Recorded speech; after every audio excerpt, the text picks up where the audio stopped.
সমুদ্রের ধারে দাঁড়িয়েছেন কখনো?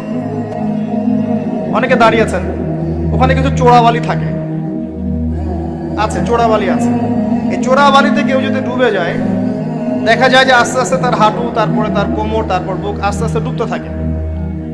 আমাদের অবস্থাটা এখন এমন হয়েছে যে প্রথমে আমাদের উম্মাহ, এই দেহটা একটা চোরাবালিতে পড়েছিল, পরে তার প্রথমত টাকলু পর্যন্ত ডুবেছে।